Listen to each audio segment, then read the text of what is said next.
খাতাকার মাওলা, তুমি আমার গুনার দিকে না দেখে তুমি আমার ছোট্ট একটা আমলের দ্বারা তুমি আমার দোয়াখানা হুজুর পাক সাল্লাল্লাহু আলাইহি সাল্লামের কবরে পৌঁছাইয়া দিও। ইয়া রাব্বাল আলামিন, ইয়া আকরামাল আকরামিন। জানি না এই কবরস্থানের ভিতরে কত মুমিন মুমিনাত শুয়ে আছে রে মাওলা।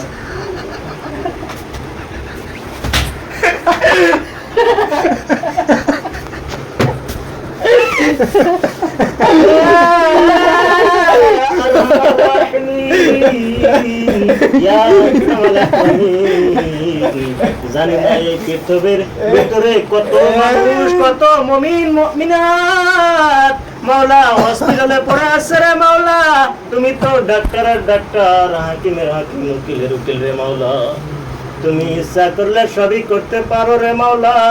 তুমি সব বেমার আজারকে মাফ করে দাও। ইয়া আরহামার রাহিমিন, ইয়া আকরামাল আকরামিন। এই পৃথিবীর ভিতরে যত যুবক ছেলে মেয়ে আছে রে মাওলা, তুমি তাদের ছেলে মেয়েদেরকে তুমি 5 ওয়াক্ত নামাজ আমিন ইমানের সহিত পড়ার জন্য, আদায় করার জন্য তৌফিক দান করো। আমিন ইয়া রাব্বাল আলামিন, ইয়া আকরামাল আকরামিন, ইয়া আরহামার রাহিমিন, ইয়া খালিক, ইয়া মালিক, ইয়া জব্বার, ইয়া সত্তার, ইয়া করিম। তুমি ইচ্ছা করলে সবই করতে পারো রে মাওলা। তো এই পৃথিবীর ভিতরে যত উম্মত আছে রে মাওলা, সেই উম্মতকে তুমি মৃত্যুর সময় কলেমা নসিব করে নিও রে মাওলা।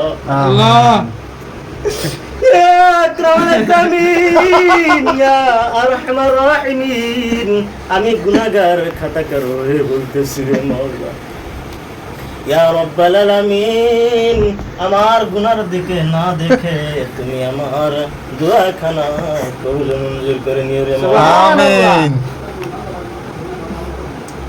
ইয়া আকরামাল আকরামিন, ইয়া আরহামার রাহিমিন। তুমি ইচ্ছা করলে তুমি জমিন আসমান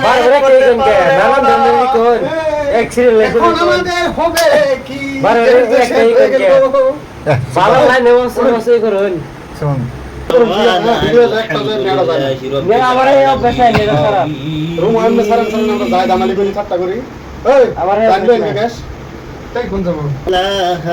ইল্লাল্লাহ তা জিকির টান এই জিকির করো নাই তো খিচুড়ি সরে যাবে গা।